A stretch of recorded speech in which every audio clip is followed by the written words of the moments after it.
Hello everybody, welcome back to a brand new video. 200 plus yards out. I mean, no matter what level of golf we're at, right, it's an awful yardage. Even 180 plus, I would say. We're at that latter end of the bag in our long irons and our hybrids. Now, I'm going to say right now, my first piece of advice for you is, let's get those long irons replaced. Let's get a hybrid. So, I don't actually carry a 3 iron anymore. Hybrid. All day long. And get in those comments down below. How many hybrids do you have in your bag? I've seen a lot of the golfers that I teach at the moment, they've actually sometimes even replaced their 5 iron for a 5 hybrid, a 4 hybrid, and then a 3 hybrid, just because they're a lot more versatile out the rough and a lot easier to get it into the air. Now, just a little bit of tech before we get into this drill. Simply, why these are easier to get it into the air, obviously it's a little bit of a bigger profile than an iron would be, and it allows the companies, whoever brand you go for, to put the centre of gravity lower and further back, which in simple terms helps you get the golf ball up into the air. So let's talk about how you can literally make the most of this golf club, because I think this is a golf club which we can start to really lower our scores with. It doesn't have to be intimidating from a long way out anymore. It doesn't have to be that worry of, oh, is it going to go low? Is it going to go thin? Am I going to fat it? We can really stand over this golf club and have a bit of clarity. So let's just go through setup. If you come round to this face-on perspective with me here, and we'll talk about why I've got these 3 tees placed on the ground in a second. I want you to think of your setup as we want this ball position to be a club head inside our left heel. So a club head inside our left heel. So pretty much where we'd have like a 3 wood or a 5 wood sort of thing. Because what I want you to feel is that we're going to put this club in what we're going to class as like a fairway wood position, but we're going to treat it and try and hit it like an iron. We don't want to stand here and try and scoop this golf ball up into the air. What that essentially is going to do is, if we are scooping this up into the air, our low point is going to start to happen before the golf ball. So essentially, this club's going to be working up too early, and we're going to hit those little bit thin shots that we really don't like. Now, with this club, we're going to get away with it a lot more than if we were going something like a 4 iron here, okay? So we're going to get more away with it, but we want to have that nice little tick noise. So what we've got set up on the floor here is a really nice simple way of concentrating on where our bottom of the arc is happening, where am I bruising the ground. So what I've done here is I've used 2 red and 1 blue. The blue is a nice simple way of thinking about this is water, okay? This is land. We don't want the club to bounce off the water, we want to land it on the land, okay? So imagine your golf club is now your plane.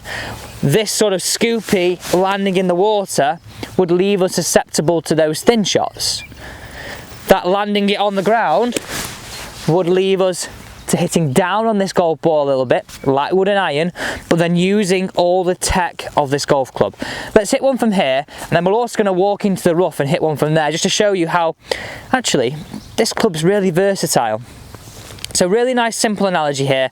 If you just zoomed in there again and just sort of looked at this in a slow motion, we're going to show a slow motion close up here of trying to contact the ground on the land side, not the water side. So let's now hit this one away using that concept.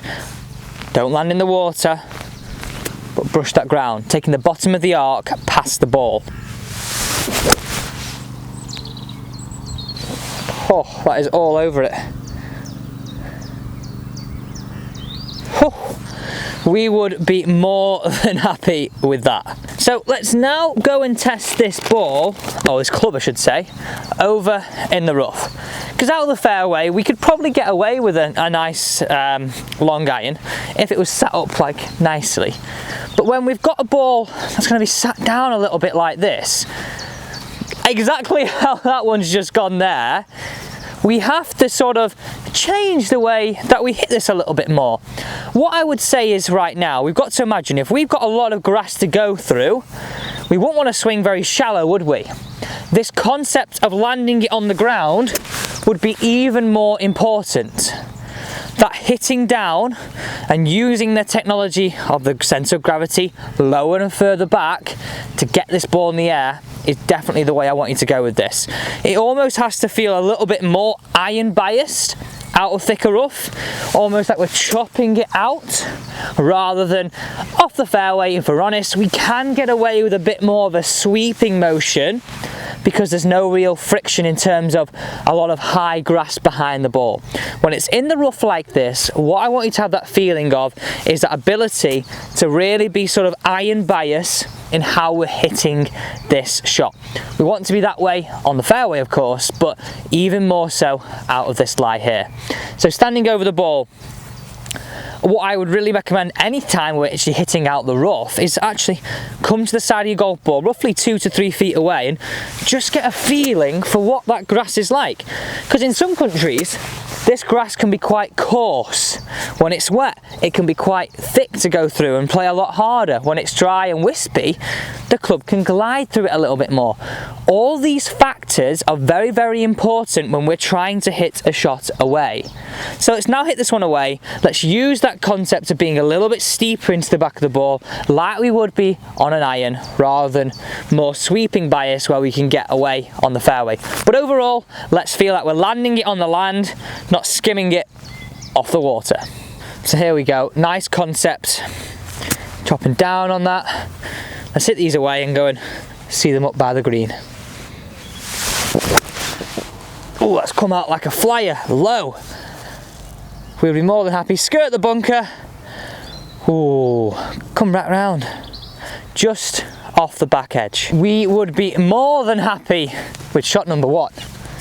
Shot number 2, again out that rough, we're more than happy, just a little bit of a flyer. So there we go, nice simple one for you today. Land the club on the land, don't skim it across the water. I really hope you enjoyed this video. If you did, don't forget there's a PDF guide attached to this down below. Make sure you download it, join the Facebook group, I'll personally let you in. And obviously if you did enjoy the video, please do not forget to hit that big red subscribe button.